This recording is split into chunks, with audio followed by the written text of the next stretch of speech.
Goeiemôre aan almal. En welkom volgende hier by Wapatrand. Dankie and welcome to our brothers and sisters from Rainbow Christian Fellowship. We are so glad to have you here with us this morning. It is such a great occasion to welcome you here this morning. I only wish we could have had tea and coffee after the service like in the good old days before the pandemic broke out, so that we could have had much more fellowship with each other. But what can we do? It's the third wave of the coronavirus epidemic. We are looking at each other from behind our masks. We are practicing social distancing. What can we do? We have to protect one another and protect our society. Nevertheless, welcome to you. En welkom aan almal wat vanoggend aanlyn ingeskakel is by hierdie erediens. Dis 'n koue Sondag en ek vermoed daar's 'n paar mense wat dalk besluit het as hulle die opsie het, hulle eerder aanlyn inskakel. Welkom aan julle. The fact that we are able to live stream our services is actually a blessing as well. So many people are able also from other parts of the world to join us by logging in, tuning in to the live stream on our Facebook page, and welcome also to you. May we all this morning just journey deeper into the loving presence of God, especially on this Sunday of Pentecost. May we all be reminded of the wonderful gift of the Holy Spirit, the first fruit of God's kingdom, which is the reality through the life and the death and resurrection of Christ our Lord. Now, I'm really glad that my friend and brother, Reverend Mwande Mdonga, is joining me here today, and he will be sharing the pulpit with me in this service, together with all the other brothers and sisters from Rainbow. Welcome, Mwande. As we were standing there outside, and those of you who are logged in will see later on, a few people observed, but this man is looking like a true dominee should look. So I should actually have put on my tie and everything. Mwande, thanks, and we are looking forward to hearing God's word with you. Before we begin the service this morning, and let me just say also, after the ministry of the word, we will have occasion for a short reflective conversation between the two of us, Mwande and myself. But before we begin this morning the service with our votum, we are going to extend our condolences to two families of Wapatrand congregation with the passing of loved ones. Two members of Wapatrand congregation passed away in the past week. And if you will allow me, I'll just do this in Afrikaans. So in die afgelope week is twee van ons gemeente se lidmate oorlede. Donderdag is Willem Visagie in die ouderdom van 65 jaar oorlede. En Vrydag is Willem de Ronde in die ouderdom van 60 jaar oorlede. Ons harte gaan uit na Marieke en Gerard en Stefan Visagie en na Kobie en Melanie en Willis de Ronde. Mag julle die liefdevolle nabyheid van die Here in hierdie tyd beleef. As is our custom here at Wapatrand, I ask all of us just to stand for a few moments to express our condolences to these families. Let's just stand for a moment.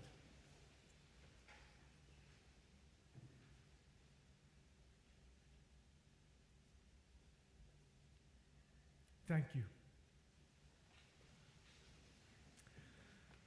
So as our votum this morning, we are going to use the words of Romans 11, verse 33 to 36. And after that, we will receive the welcoming benediction from the Lord from the words of Revelation 1, verse 4 and 5. Oh, the depths of the riches of the wisdom and knowledge of God. How unsearchable His judgments, and His paths beyond tracing out. Who has known the mind of the Lord? Who has been His counselor? Who has ever given to God that God should repay him? For from Him and through Him and to Him are all things. To him be the glory forever. Amen. Grace and peace to you from him who is, and who was, and who is to come, and from the seven spirits before his throne, and from Christ Jesus, who is the faithful witness, the firstborn from the dead, and the ruler of the kings of the earth. Amen. On this day of Pentecost, let God be praised in many languages. Ons gaan nou die Here loof met ons sang, en die liedere is so gekies, dat ons dieselfde lied na mekaar in 'n paar tale gaan sing. En die woorde gaan so geprojekteer word, dat dieselfde woorde eers in een taal geprojekteer word, daarna weer in 'n ander taal, en daarna in 'n ander taal. Maar as jy die woorde van die lied ken, dan is die bedoeling ook, verstaan ek van Engel het, dat ons sommer in verskillende tale ook deur mekaar kan sing. So ons kan dit of saam met mekaar in die volgorde sing, of ons kan dit ook deur mekaar sing. Dit gaan net so kan werk. We're singing the same chorus in various languages this morning, one after the other. But if you know the words of the chorus, you're also more than welcome just to sing in that language that you prefer. What doesn't matter, whatever is being projected on the screen. But now, let's stand, and first we sing Siyahamba. We are marching in the light of God, and then Masiti Amen. Ons prys U naam, o Heer. Daarna kan ons weer gaan sit. After that, we can sit down here.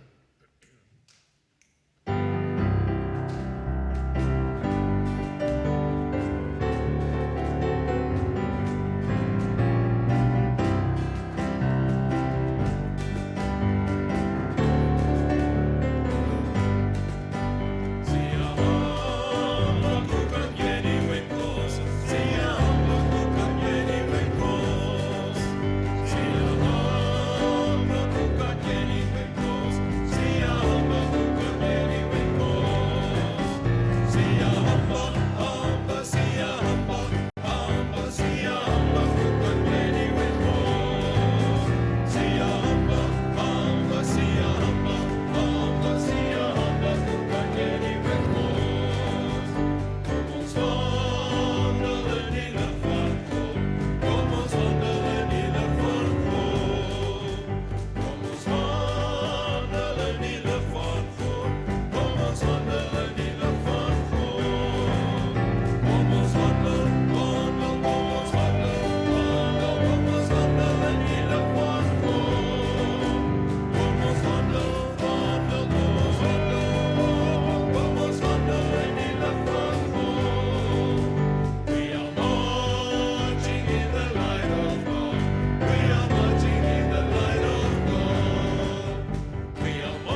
in the book of Hebrews, chapter 4, we hear the following words, which are themselves a quote from Psalm 95.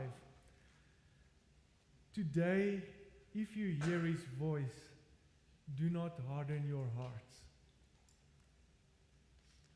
Today, if you hear his voice, do not harden your hearts. The voice of God is in the world. The voice of God sounds throughout the world, in everything, in every human being's life and life circumstances, calling us to become new and to turn away from hatred, from self-enclosure, from hardness towards love, to embrace the new life. So let's have a few moments just of quiet prayer now, where each of us just look into our own lives, into our own hearts. What is the hardness of heart that I am struggling with at the moment in my life?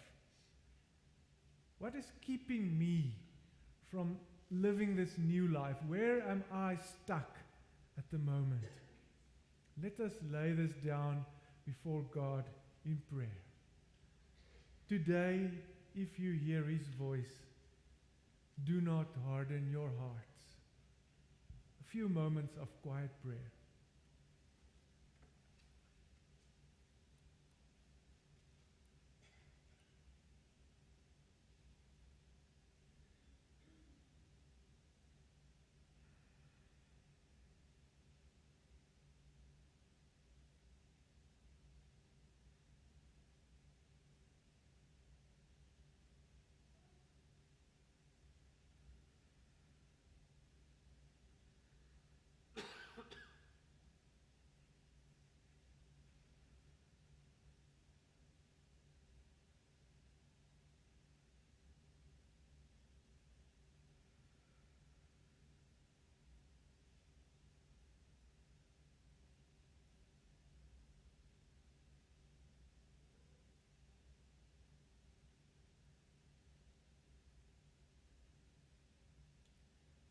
Amen.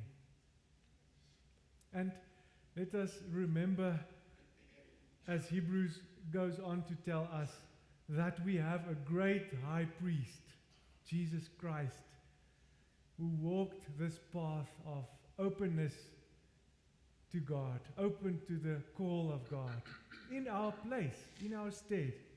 And he gives this new life to us. This is indeed amazing grace. Let us sing of this. We stand and then we sing Amazing Grace in English. After that, we can again have our seats.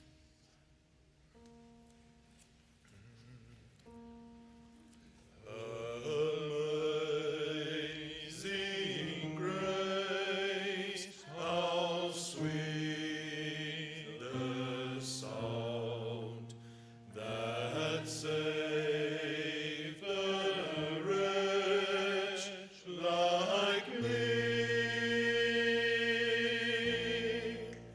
I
Greetings, brothers and sisters.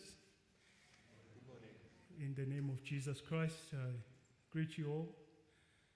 And I'm also thankful, and I want to also speak on behalf of RCF for the opportunity that we can gather together in fellowship around the same word of God our Father, the Son, and the Holy Spirit, who brings us together and binds us together in Himself.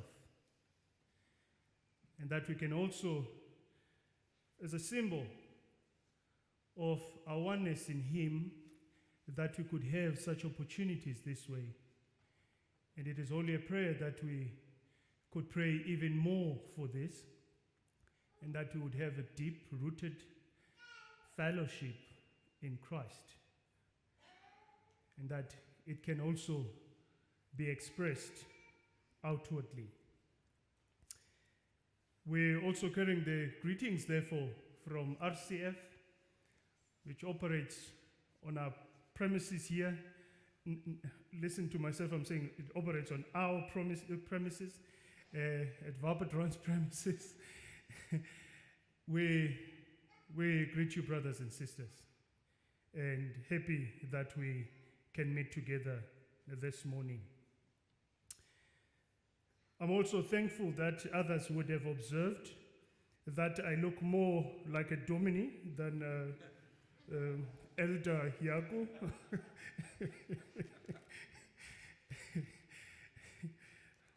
I think he looks more like an elder today, and I look like a pastor. So I'll call him my assistant, at least for today. But without any further ado, brothers and sisters, I would like to draw our attention to the Word of God as we will be reading from John chapter 17. I thought it was a wonderful opportunity to, as I was thinking along and praying, listening to what God would have us listen to as we celebrate this wonderful time in the history of the Church of Christ, when He sent His Spirit according to the promise that He would have given to Joel in the Old Testament, that in the last times, in the last days, He will pour out His Spirit, and many, many wonderful things would happen to old men, women, and young men, and because of the inspiration of the Spirit, and His church will be empowered in such a way that His ministry will be taken out from Jerusalem, Judea, Samaria, until the ends of the earth. And I thought it was a wonderful thing to reflect on the prayer that Jesus Christ prays to His Father concerning the unity of His church. And we are reading from verse 1, at least until the end of that chapter. Just a caution, I will be reading from the ESV, and I have an understanding that what is reflected on the projector, it is the NIV. So excuse me for not synchronizing with what is on the board. When Jesus had spoken these words, He lifted up His eyes to heaven and said, Father, the hour has come. Glorify your Son, that the Son may glorify you. Since you have given me authority over all flesh, to give eternal life to all whom you have given Him. And this is eternal life, that they know you, the only true God, and Jesus Christ, whom you have sent. I glorified you on earth, having accomplished the work that you have given to me to do. And now, Father, glorify me in your own presence with the glory that I had when you before the world existed. I have manifested your name to the people whom you gave me out of the world. Yours they were, and you gave them to me, and they have kept your word. Now they know that everything that you have given me is from you, for I have given them the words that you gave me, and they have received them and have come to know in truth that I came from you, and they have believed that you sent me. I'm praying for them. I'm not praying for the world, but for those whom you have given me, for they are yours. All mine are yours, and yours are mine, and I am glorified in them. And I am no longer in this world, but they are in the world, and I'm coming to you. Holy Father, keep them in your name, which you have given me, that they may be one, even as we are one. While I was with you, I kept them in your name, which you have given me. I have guarded them, and not one of them has been lost, except the son of destruction, that the scriptures may be fulfilled. But now I'm coming to you, and these things I speak in the world, that they may have my joy fulfilled in themselves. I've given them your word, and the world has hated them because they are not of the world, just as I'm not of the world. I do not ask that you take them out of the world, but that you keep them from the evil one. They are not of the world, just as I'm not of the world. Sanctify them in the truth. Your word is truth, as you sent me into the world. So I have sent them into the world, and for their sake I consecrate myself, that they also may be sanctified in the truth. I do not ask for this only, but also for those who will believe in me through their word, that they may all be one, just as you, Father, are in me, and I in you, that they also may be in us, so that the world may believe that you have sent me. The glory that you have given me, I have given to them, that they may be one, even as we are one. I in them, and you in me, that they may become perfectly one, so that the world may know that you sent me and loved them, even as you loved me. Father, I desire that you also, whom you have given me, may be with me where I am, to see my glory that you have given me, because you loved me before the foundation of the world. Oh, righteous Father, even though the world does not know you, I know you, and these know that you have sent me. I made known to them your name, and I will continue to make it known, that the love with which you have loved me may be in them, and I in them. Amen. This is the word of God to the people that the Lord has sent to hear his word. Shall we bow our heads, and I will lead us in prayer. Oh, Heavenly Father, if this word was to depend on us for understanding,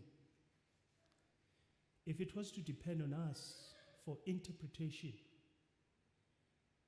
it would be nothing but chaos.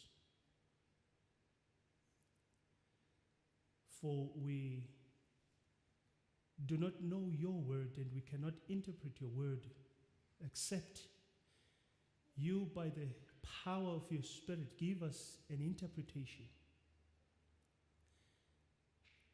as well as an impact into our hearts.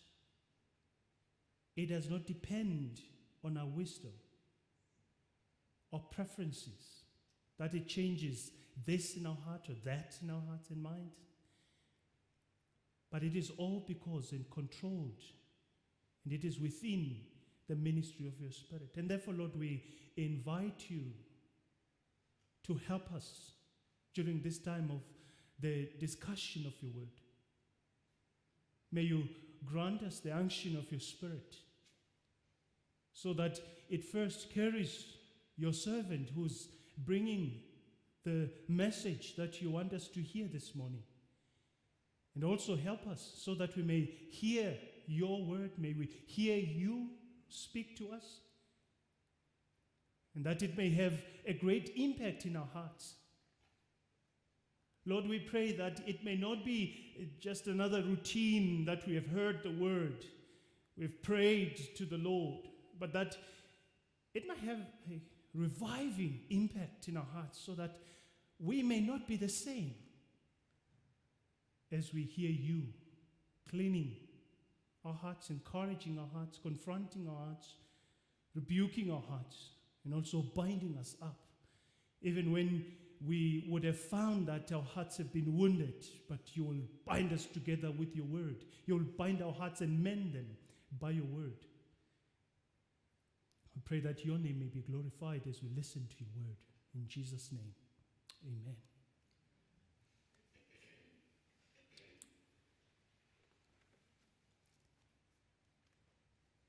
I don't know, brothers and sisters, what you perhaps see around when you're looking at the church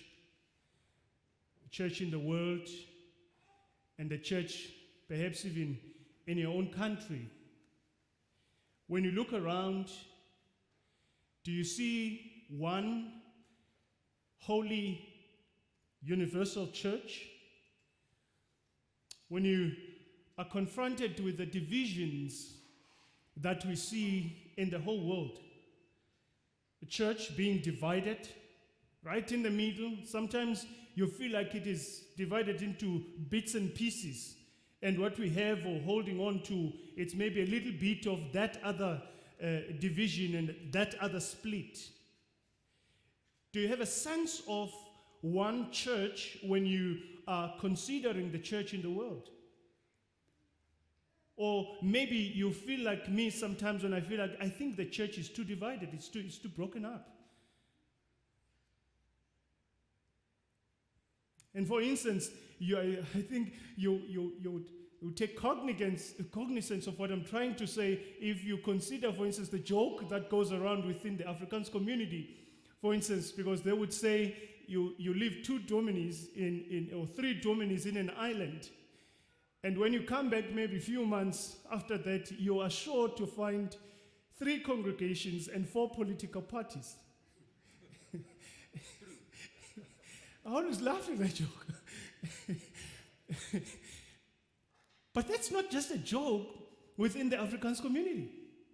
And it does not say only about maybe the divisions. Maybe the joke comes because they see so much divisions within the Afrikaans community.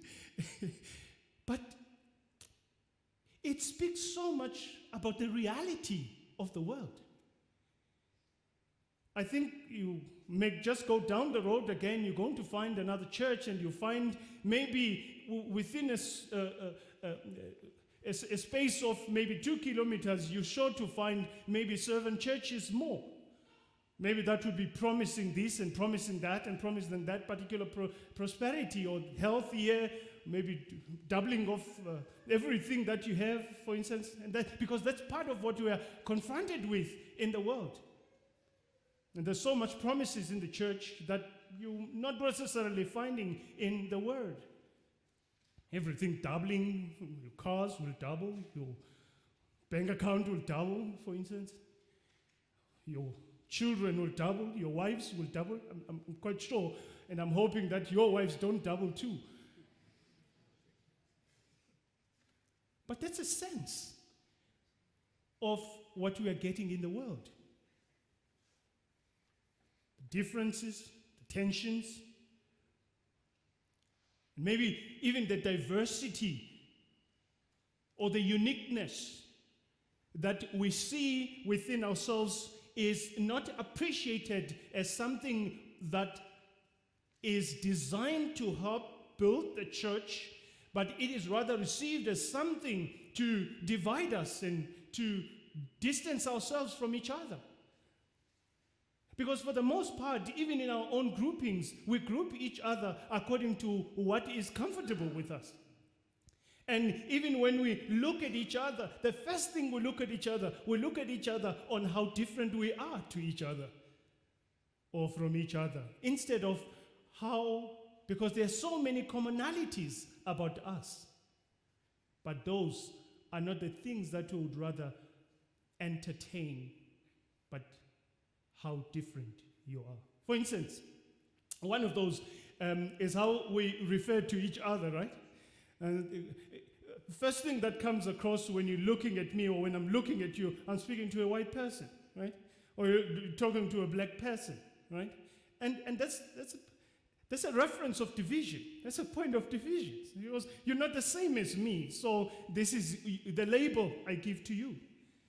And I always make this point to say, even if you can call me black, maybe I've been burnt by the sun, I'm not as black as this, because this is what according to my understanding of colors when I was still young, they made me to understand that black is more like this one. And you are not as white as we think we're white.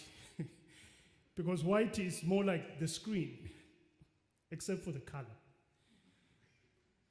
You may look a little different, and I may look a little bit, you may speak a peculiar language. Maybe a person also from Gqeberha, you would say, he speaks strange.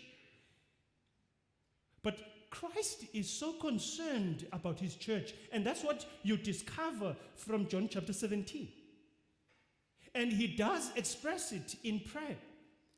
And you would get a similar approach in the rest of the scripture. You would hear about Paul talking so much or preaching so much about the unity of the church. And to a certain point that we get to understand that there is so much amiss when there is a lack of unity or there's lack of oneness in the church of Christ.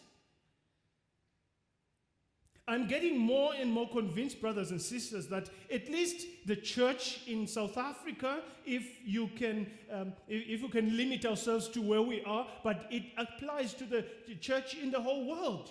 There is something that we are missing the more and more when we turn a blind eye on and turn a deaf ear to the unity and the strength of the church of Christ. Because there is so much reality that transcends our differences, that transcends our diversity. And that reality is that Christ has called a people, he has called a people from himself, and he has called a people that he wants them to be one as he prays to his Father.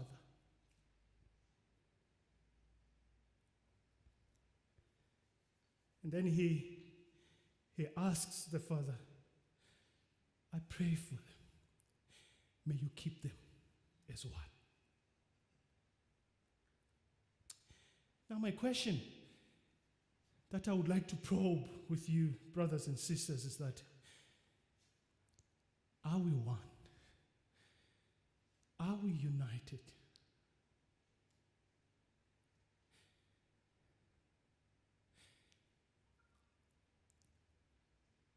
Is there love within ourselves that binds us together? Love that's not from bottom up, but love, and not love that is just horizontal, but love that has been inspired from heaven so that it may have implications horizontally. Do we see that in the church?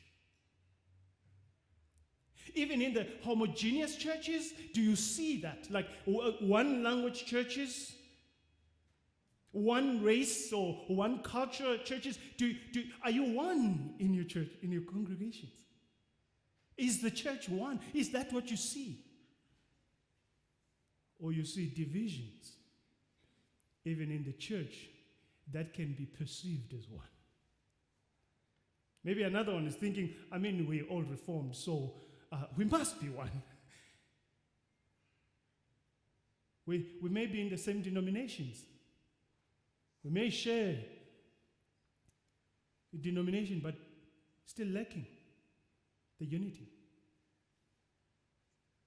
We may be worshiping within the same walls at 8:30 in the morning every Sunday, but not being one as brothers and sisters. I'd like us to ponder on this particular prayer for Jesus Christ, for the church to be united. And I titled it, I believe in one holy, united church of Christ. I believe in one united, holy church of God. And this is taken from the article in the Apostles' Creed. As we summarize the truths that we share, for instance, as believers who have come to know Jesus Christ. Because Christ did not only die for us, he did not only rise for us, but he has also united us and made us one. And I want us to look at least few things briefly with a few minutes that we have. What necessitates the prayer of Jesus Christ, the actual prayer that he prays, and the purpose of that prayer, and the result of that prayer. What necessitates, the necessity, the actual prayer, the purpose, and what would be the result or lasting implication of that, or visible implication of that unity. What necessitated the prayer? I think when you're looking back, to come back to the text, you'll realize that the text belongs to a context. And the context of the text is the last words Jesus Christ is giving, more like farewell words to his disciples. That was, for instance, you would have seen after he washed the feet of the disciples.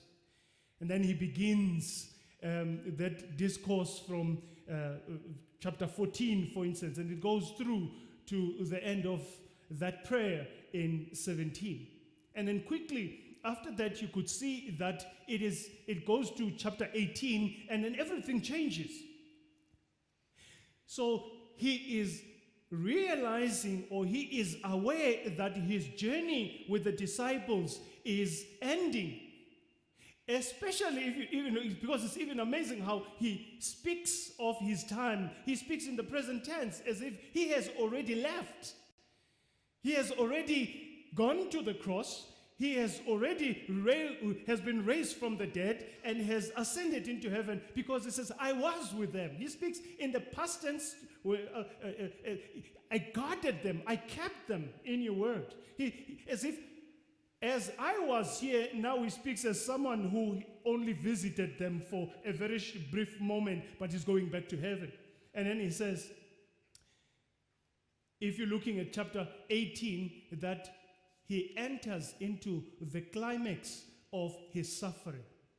So he realizes that he has got no more time with the disciples. He understands and he is aware that his death is separating him from his earthly ministry with his disciples. He is not going to be able to impart the knowledge the way he used to. He is not going to be able to protect or guard them the way he used to before he went to the cross. And he is aware that the witnessing or the testimony, the mission that he has given over to his disciples needs to be taken care of. It needs to proceed, but it is going to take a different shape when he is no longer on earth. And then he also realizes that these people are weak. So therefore, let me pray for the strengthening, for the keeping by the Father, so that the work may be able to continue. He is also aware, as he does make a mention in the reading of the text, for instance, that he is also aware of the devil, that they may not be taken capture by the devil and be destroyed by the devil, because he constantly comes to whisper things in our minds, and then it sows divisions from among the believers. And then he says, Father, I pray that you keep them. They are in the world, and I'm not praying that you take them out of the world. I pray that you keep them and protect them in the world. If you look at verses 2 and verses 6, for instance, he says, you have given them to me. they've been yours. And there's that understanding, for instance, of us and our status, of our belonging. It has got no origin in ourselves and our smartness or wisdom, how we would have chosen the Lord, but He rather chose us. He rather gave Himself to us. He found us and gave us to Jesus. And He says, all of them that you gave me, none of them has been lost, except for the one who was never saved in the first place. And therefore, Father, because they belong to you, they are yours. And I've delivered what you have given me. I pray that you keep them in the word. Keep them in your name. So he's praying for them, for this enormous task that they have in the world. And against the backdrop of, is the temptation from the devil. He's praying for their conflicts from within. And he's praying for the attack from the outside. But he says, I pray for them, that you shall keep them. The actual prayer that he's praying, it is the keeping. That's the first thing. I hope brothers and sisters will understand that he is not praying primarily for unity, but he is praying for something to be a reality and to be maintained, which will give rise or which will give an implication or that will result in an undisputable unity or something that will happen coming out of that. It will be inevitable. If this happens, Father, it will be inevitable that these people will be like this. And they will be united. And he's praying for this. Listen, brothers and sisters, he's praying. What he's praying for? He's praying that keep them, Father. He's not praying that you keep them together. Right? He says, keep them in the foundation. Keep them in your name. The knowledge that you have given me, the revelation of God, Father, Son, and the Holy Spirit, the revelation of the redempting God, the knowledge of the loving God, the knowledge of the gracious God, the merciful Father, the power of the Spirit that you have given me and that I have transferred to them.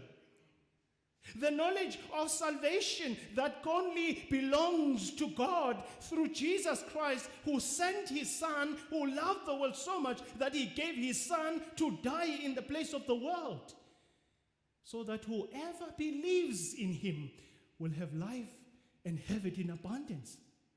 I pray that you keep them in there. Keep them in that word. In other words, he says, I pray that you keep them in the apostolic witness. This is what the apostles will be witnessing. This is what the apostles will be preaching. I pray that you keep them in what I've been preaching them to them. I pray that you keep them in the word that has been instructing and training them into. Because, brothers and sisters, if we are not united in the foundations, the fundamental foundation and unity that we can ever find, it is not founded anywhere else. It cannot be rooted anywhere else but the Word of God. Amen. The Word of God must be, will be, and should be are the foundations and the essence of our unity.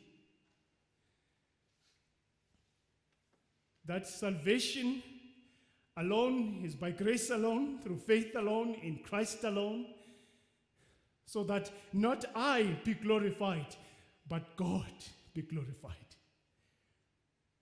That's the unity that we must, that's the basis of our unity. It must be the word. It must not be our preferences. That's not the unity. And that will never reap, you will never reap results of unity from just agreeing on preferences or just for the sake of making peace, let's just agree for the sake of peace. Christ, at least in this text and in many other texts you'll find in the Bible, he talks about one united church will be a church that is united on the most fundamental and foundational matters, which is the word. Same thing you'll find in Acts chapter 2, for instance. Acts chapter 2, the results of Pentecost, you find the church of Christ, they devoted themselves in their apostolic teaching. They persevered in the apostolic. So it's another language of what is being spoken of by Luke in Acts chapter 2, that keep them devoted, keep them prioritizing, keep them making the word as their priority and their foundations of oneness. Nothing else. The truth should what binds us together. Should be what keeps us together. And it should be what gives us desire to draw near towards one another. Another reference he makes is the model or the example of our unity, because he says, as you and I are one, as you are in me and I am in you. And he makes that, and these two are connected. The word and the model, for instance, the basis and the model, for instance, and he says, they're not going to see the unity from the politicians. They're not going to see the unity and learn and copy it from other people. He says, I pray that the unity will be founded on the word and exemplified or made them to look like our unity that we have. Anyone who has sensed or realized conflict between Father, Son, and the Holy Spirit? No one who has seen in the uniqueness of the Father to the Son, Holy Spirit to the Father and the Son, diversity that you see in the Trinity causing fights amongst themselves. These three persons. And no one has seen that because no one will see it.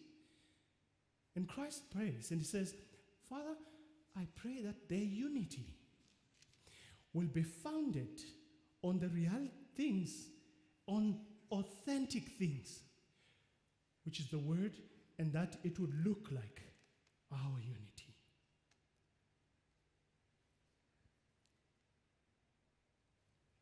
Maurice Roberts, for instance, makes this particular observation when he talks about unity and what should keep us together, the word and nothing but the word. He says, let it be stated emphatically that the worst course of action possible among Christians would be to sink all our differences under a misguided belief that unity is the most important thing of all.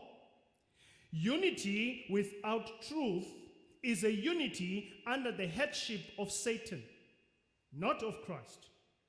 Truth is sacred. It is more precious than life. Its claims are greater than that of all other claims. So when we're looking at the church and when the church desires this mandate of unity, it cannot throw away what binds us together for the sake of peace. Because you realize, I disagree with Yaku, I disagree with you guys, but for the sake of peace, let's just keep our differences away so that we can have peace. And Maurice says, if that is going to be your unity, it is a unity under the headship of the devil. Because if it was unity under the headship of Jesus Christ, you would follow and you would submit and you will fellowship around that which Christ teaches. Faith alone, by grace alone, in Christ alone, glory be to God, and the church is one that Christ has built. And the church would say amen. That's the beauty of our calling in Jesus Christ. He has called a Jew and a Gentile. He has called male and female. He has called a boy and girl. He has called young and old. All that diversity. He has called them, and they belong. We have a belonging. He gives us a family. He gives us a home under the household of God. And that's how he praised Jesus Christ. These people would look at each other. A true brother and a sister who share the same Father and who submit to the same truth and word. Oh, Father, sanctify them in your word. And your word is truth. Because I believe in one holy universal church. Do you believe? Do you believe in one holy united church? Or you believe in a divided church in the world? And other people would say, united we stand, and divided we cannot solve or bring healing to a divided and a broken world. And that's a concern of Jesus Christ. And what would what would be the implication when the church is united in this particular matter? Or what is the purpose of this prayer? Basically, Jesus Christ says, I'm concerned, Father, and I pray that you keep them in your word. And then he says, so that, the purpose, introducing a purpose. And so that there may be one people. So that will be the result when they are united. Sorry, when they are united in the most fundamental thing. If they are united in you. If they are all connected to you. Having partnership with you. Having communion, fellowship with the triune God, that they may be one.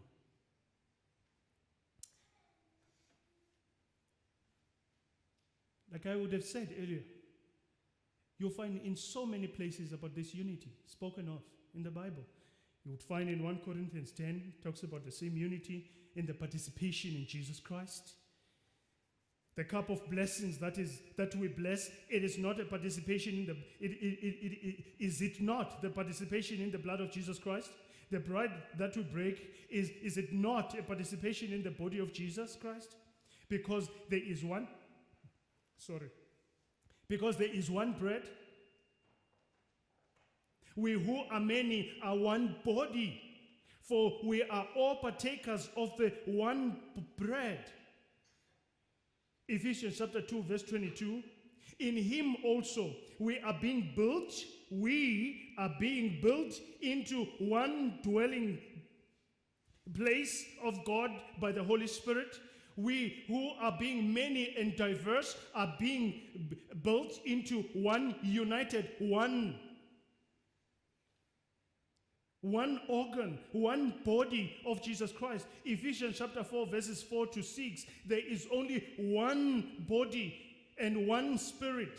Just as we are called into one hope that belongs all the call of those who are in the Lord's. One faith, one baptism, one God, one Father of all, who is over all and through all and in all. That's the most beautiful verse. So, what Christ is actually saying, brothers and sisters, is that he is not under any illusion that what he's asking is not impossible. Because by the very fact that he says they are in us, they know you, they've come to faith after hearing the word. He says these people, they are made one already. But I pray that you keep them, you preserve them in that oneness. Nothing separates them. Nothing from within them would break them apart. The devil will have no dining table in the midst of my people, but they shall continue being one. But what is the oneness that he's talking about, brothers and sisters? At least one thing that I think we can dive into before we can talk about this unity he's talking about. At least what is he not talking about when he's talking about unity? He's not talking about external unity. He's not talking about those things that says, for instance, as external unity. Let me emphasize that. He's not talking about external unity as the primary thing, right? In other words, the sameness, trying to make people same. He's not talking about that. Something that you would find, for instance, in the World Council of Churches, the interdenominational churches saying, forget about everything that you have, your doctrines, let's just come together. Whether you are a Hindu, a Buddhist, or a ZCC, or a Christian, let's just come together for a common cause. He's not talking about that unity. Right? He's not talking about that one. He is also not talking about this sameness that, for instance, sometimes we think unity means that we must all be the same and do the same thing at the same time, at the same place. He's not talking about one church being led by just one leader, maybe me.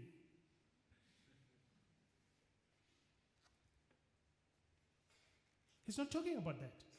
Because, for instance, you will see Paul talks about the same thing and he says, in Christ there's no more Jew or Gentile. There's no more Greek or Jew, and there's also no male and female. But he does not mean a female stops being a female and a male stops being a male and they just become one thing. He does not say Jews stop being Jews and Gentiles stop being Gentiles, they become one thing. Jews remain Jews, but they are one in their diversity. Maybe let me elaborate what I'm saying or not saying by the picture that Christ uses of the body of Christ, made up of many parts. Are all the body parts the same? They're not the same. An eye is not an ear. An ear is not a knee. A knee is not a finger. A finger is not a toe, for instance. Even though they may look a little bit alike, but they're not the same. And they have their own different functions. And in that diversity, as different as they are there to work, to make the body work, and they are supposed to be working harmoniously for the benefit of the body. That is under the head that is directing what to do, when to do, how to do. He's not talking about uniformity. He's not talking about uniformity. He's talking about he's talking about something deep. He says, I pray that they are united so that it will give a outside. Let me start.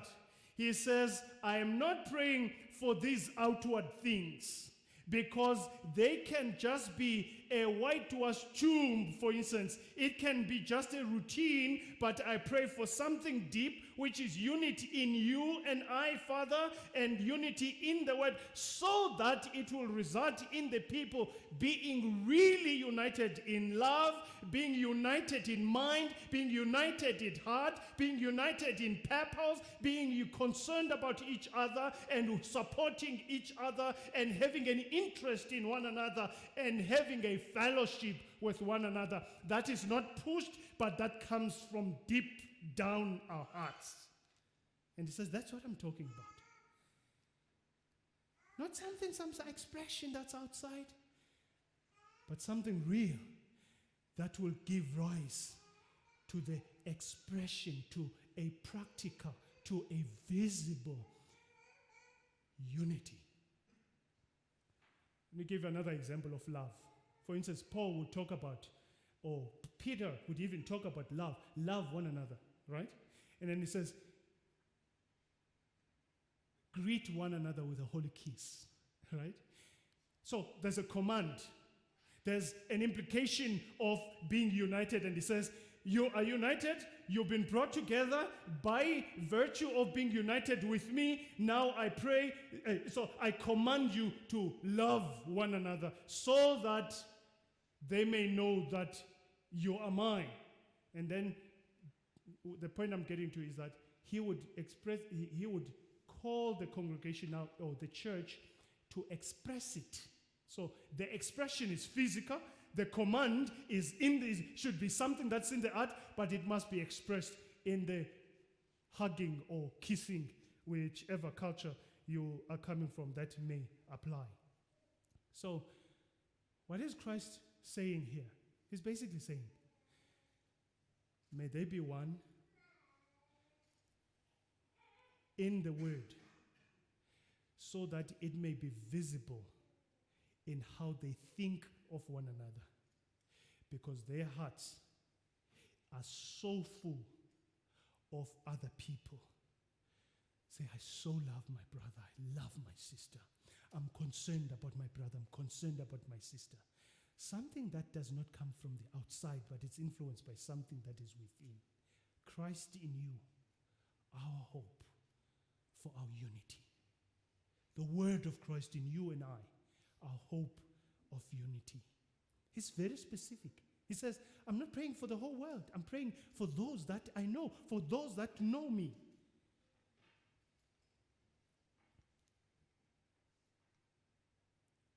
And what will be the result of that?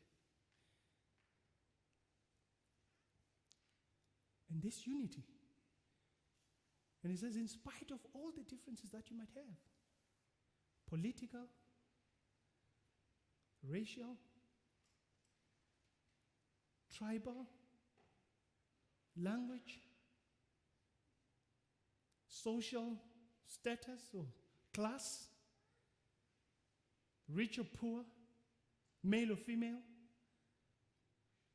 In our situation in South Africa, black or white, if we are united in Christ, in His word, He says, the devil will not be able to use these things to divide us. But the truth in us, Christ in us, the Spirit in us, will remind us that all these different strange-looking people from different nations and strange languages or tongues they speak are there for me. I depend on them, they depend on me. I need them, they need me. We need one another because we belong together. And this is the same thing, for instance, that would have happened at Pentecost. This is the same thing that happened to Pentecost, because at Pentecost, you see the reversal of the disunity that happened at the Tower of Babel. The Tower of Babel, these people were for themselves. They wanted to build a name for themselves. And God came down and said, let us confuse their languages. And then they gave them Afrikaans and gave them a Xhosa. And then he starts talking about, and then an African speaker does not understand what I'm trying to say, or in English or Hebrew, whatever. And then the work was stopped because these people cannot work together. And the language was so powerfully used in the wisdom of God to divide these people, to stop them from doing what they are trying to do for themselves. So that when the Pentecost comes, He reverses the mess we as people have gotten ourselves to, making something from ourselves for ourselves, so that we can give glory to God through what God gives. And now at Pentecost, the same people who had different languages, who were different to each other, they were able to hear each other in their own languages. It's interesting. Interesting. Because it does not say at Pentecost, they started speaking a language that was known to everyone.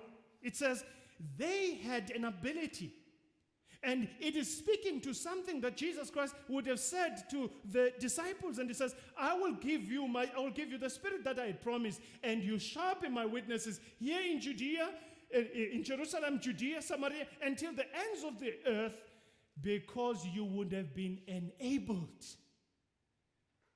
And so too, unity is not something that is impossible in the church, though it may not be perfect in the church until Jesus Christ comes and perfects it when he returns. It is something that has been enabled because we have been made one in Jesus Christ. And listen to what Christ speaks about when he talks about the results now of this. And he says, people, when they see such unity amongst yourself as the church, they will know that my Father sent me. Brothers and sisters, isn't this what we're called to do? We are called to witness about Jesus. And Jesus says it is not just a witness by the word, but it is also a witness by action. If the word has germinated in your heart, the life of Christ will be pulsating through the relationships of the church. You will be truly one, and then the people will see you and say, these people. And it's even strange, for instance, we meet in the villages, in the townships, for instance, where you sense so much animosity towards each other, for instance, and the racial tensions between us, for instance. And I was like, but this guy is what that you are standing with on your pictures, or whatever it is, may have been, maybe so, Facebook or whatever. Or you're talking about so and so as your brother or as your sister.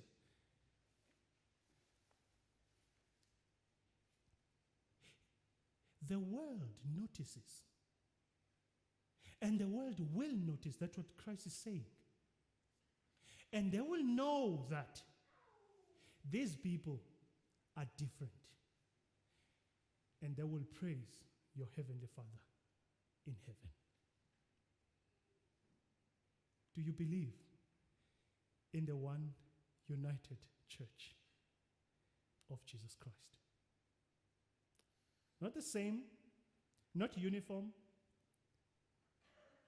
Oneness rooted in Christ, showing expression in how we love one another, how we're concerned about one another, how we fellowship, how we worship, and how we support one another as we walk together closer and closer to Jesus Christ. What about you, brothers and sisters? What about you? How do you see yourself in connection to the church?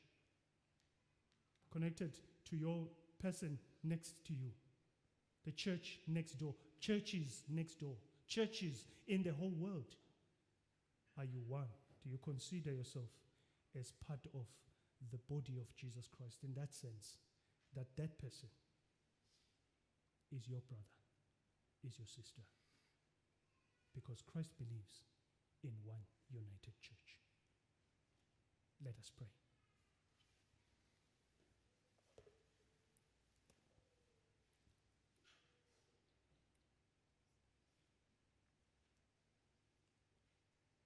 Thank you, Father. Thank you for your word. Thank you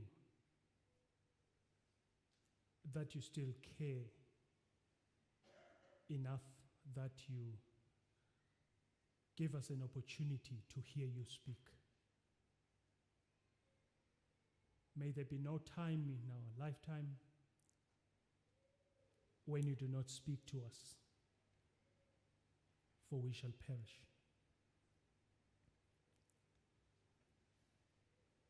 May you use your word right now, Lord, to minister to our hearts. to bring the glory of Christ once more into our hearts, so that Christ may be elevated in how we are connected to one another and how we relate with one another. From all our differences and from all the diversity that is in the body of Jesus Christ. That there may be harmony in your church, maybe love in your church, maybe togetherness, commonness that we appreciate in you and in your word, so that it shall inspire fellowship within ourselves to serve the ministry of the gospel together and support one another. When one falls, and that the other will be willing and prepared to extend his hand in spite of who and from where that person comes. We pray that you'll glorify your name in us and through us in the world where we serve. Even in our own weaknesses, because Lord, we may understand at times that the word hits us as we fail. But we pray that you will give us a heart to come again to you and pray that and ask for forgiveness, and that you draw us near to you and walk with us again and teach us these things and remind us these things from your word and encourage us as the world is encouraging us even this morning. We pray this, Lord,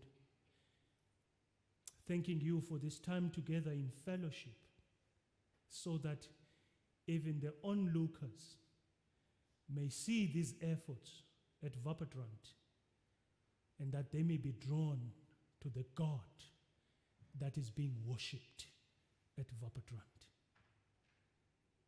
May you expand, may you add, may you bless this ministry as they seek to draw near to the church next door, as they draw near and hold hands,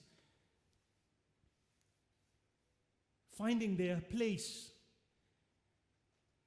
in the rest of the body of Jesus Christ. And Lord, we are aware of the temptations that the devil may bring to cause divisions and fights and conflicts, so that this idea that we have already seen in this church may not prosper.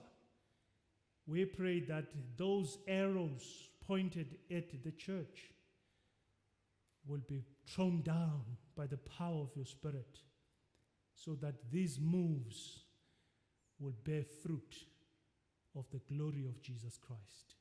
We pray this in Jesus' name. Bless your church, Lord, and bless Wappetrand, and bless Rainbow Christian Fellowship. In Jesus' name, amen.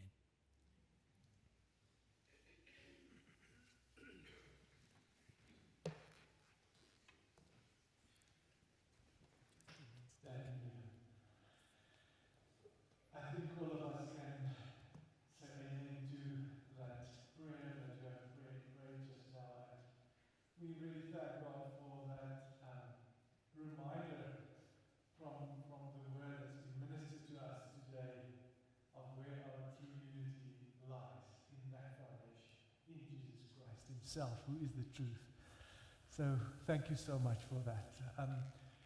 Very briefly, brothers and sisters, just a couple of reflection. Mwanda and I thought we would, after the listening to God's word, just try and bring it more even down to earth. I mean, He's done it very, very well to apply what it means. But just in terms of our situation with Wappetrand here and Rainbow Christian Fellowship, and we're on the same church premises. And so the first thing that I thought we could very briefly talk about is just, how important is the visible unity of the church? And you've said, explained very nicely how it is it's the outcome of the inner unity. I'm just wondering, if sometimes it could be that, we sort of hide behind that fact that we say, okay, no, it's the inner unity, so maybe it's not so important to have the visible unity. And I'm just wondering, in a country like South Africa where more and more people are becoming disillusioned with this idea of the rainbow and the, rainbow nation and so on, perhaps how important is it that the church can have the message that Jesus gave us, and how important is the visibility of the expression of unity for that message of the church to be an alternative society in the world? So this is just the one thing that I'm wondering about, Mwande, and maybe I don't know if you have a thought on that, but just that visibility, in our community. I'm not sure if I will be answering Just reflecting your question, but I'm thinking what an opportunity and what a great testimony it will have when the Church of Christ. Let me just narrow it down and say, for instance, if just the Reformed, since we are Reformed here, if the Reformed was to have a very strong drive, fight, and focus and intentionality about it, that we don't only unite on what we preach, but we have a physical, practical, and a visible way that will be communicated in the divided South Africa, deeply divided South Africa that we are living in, so that they may be in such a way that they see not people who are separate when they look, for instance, at Wuppertal and Rainbow, Wuppertal and, for instance, another Presbyterian church next door, or Wuppertal and the Reformed church in Mamelodi, but they see people who are truly brought together and truly believe that they are one, and they see each other as brothers and sisters.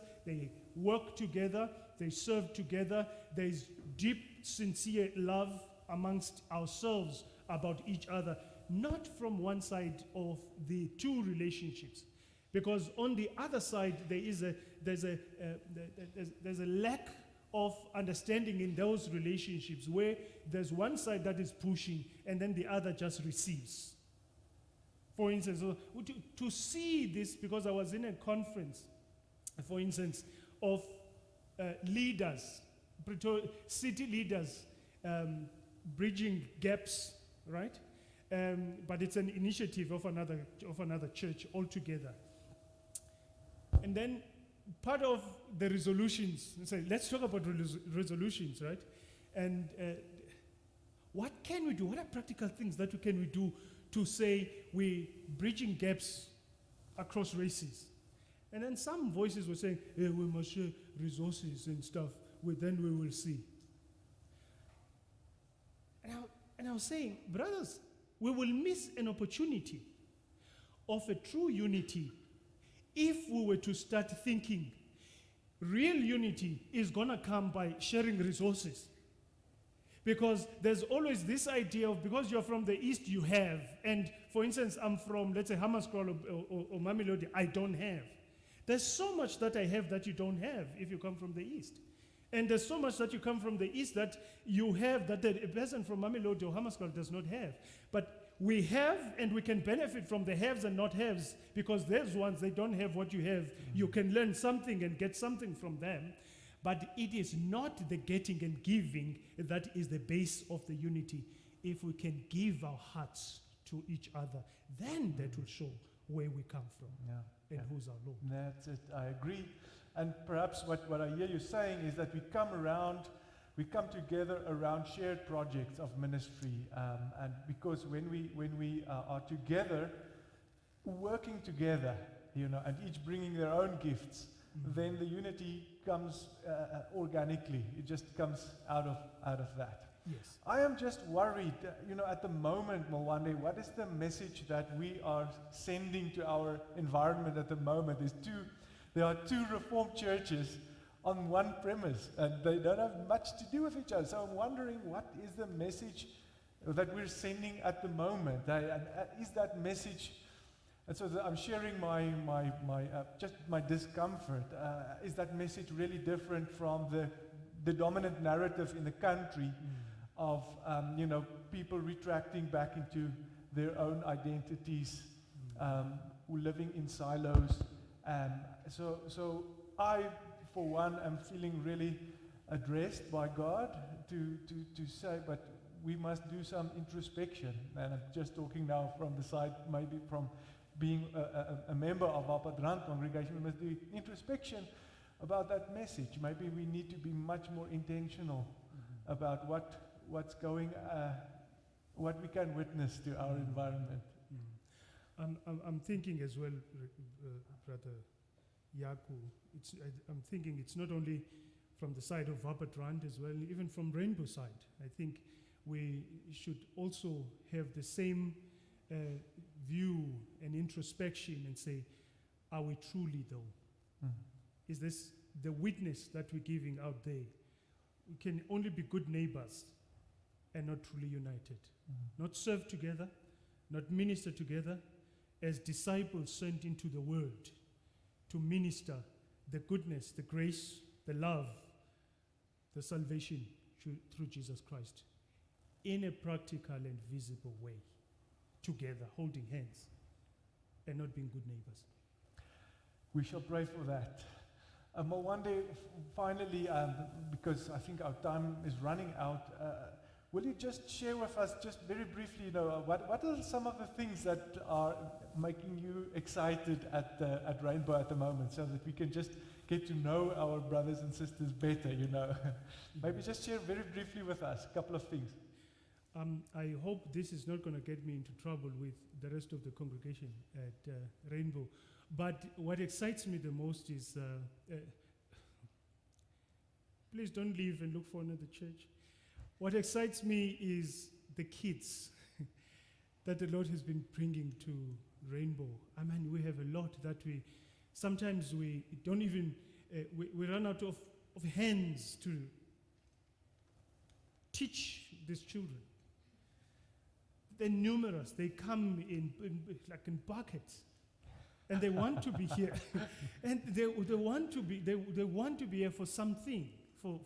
And we have an opportunity to minister to these kids. And most of the time, we're short of people with the teaching skills that can assist, so that these kids, they can get the message across in such a way that is designed for the children to understand, and so that they may grow, because we're training here, even if these kids don't actually come to faith at some point, but they would have been raised within the principles of the scriptures. And what do you have? You have a different streets in the next few years, and probably you would even have the councillor or the mayor in the next few years from these principles and from these hearts and minds that have been brought up in the Word of God. And definitely you have a different political word, because politics, we can complain about them every day, but it does not start with changing the big guns already who are politicians. It starts here with these kids. Next generations. Yes. Wonderful.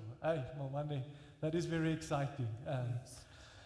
Very briefly, can I, unless if there's anything else that you want to share, I just want to share with our congregation a couple of announcements before we have our closing song. Okay. Is that fine?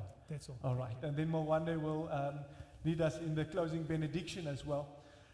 Brothers and sisters, very, very briefly, that's part of the Stuur May month, this month, which is our outreach focus.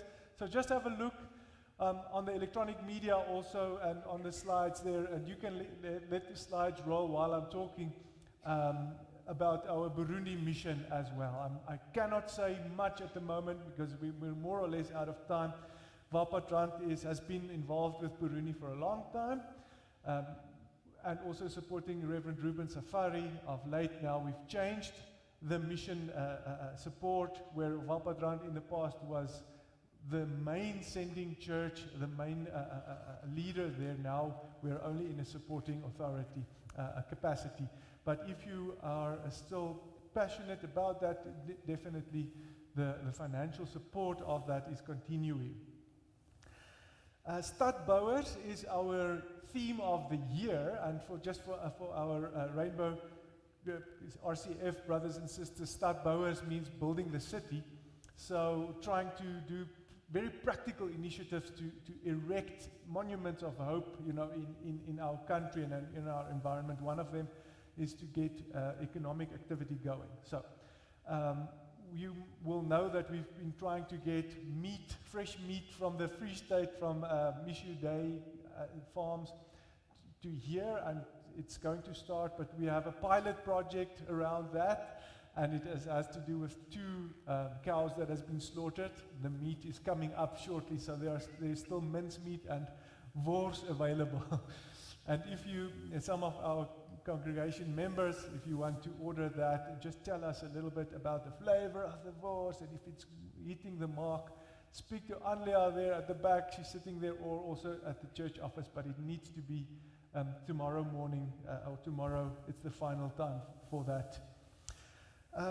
Then we have next Sunday, we have Holy Communion, the Lord's Supper. And remember that there are 2 services again, 8:30 and 10:30, but people who want to partake of the Lord's Supper must bring their own bread and wine along, just due to COVID restrictions at the moment. Just remember that. Then I want to extend honorable release from the office of elder to Sister Annetjie Haasbroek. There she is. Please, can you just stand for a moment? Sister Annetjie, thank you for serving for almost 10 years now as an elder, and for the joyful and such a wonderful way that you've been a leader in our congregation in these past years. We thank the Lord for the gift that through you He has given to our congregation, and may the Lord bless you also in the next phase of your life. Herewith then an honorable release from the office of elder. Thank you. Finally, there's a love offering being collected at the door when we leave, but for Papa Drand members also, they can also give their love offering in an electronic format. Now we're going to sing 2 songs. The Plea for Africa. This time around we're singing it in English. In the past month in Stuur My year, we've been singing it Gebed vir Afrika in Afrikaans. Such a beautiful song. Plea for Africa in English this Sunday, and then Ukutula, and then please remain standing for the closing benediction.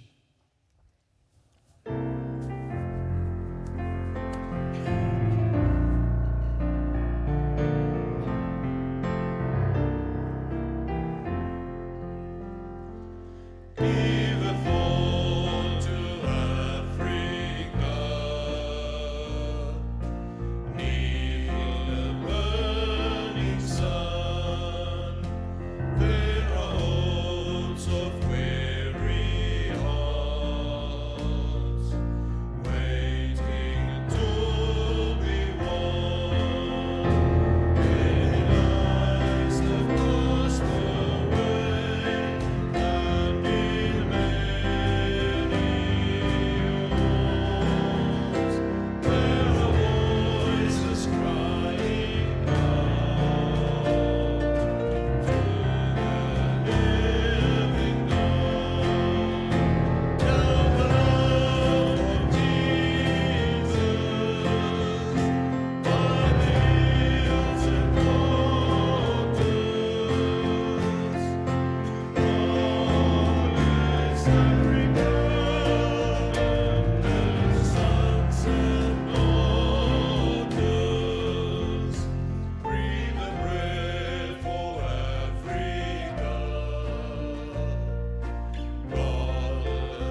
The Lord sends you brothers and sisters out.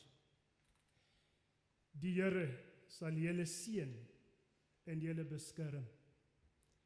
Die Here sal tot julle reding en verskyn en julle genadig wees. Die Here sal julle gebede verhoor en aan julle vrede gee. He who is able to keep you from falling and present you before the throne of God with no blemish but with great joy, be honor, majesty, authority, now and forever. Amen.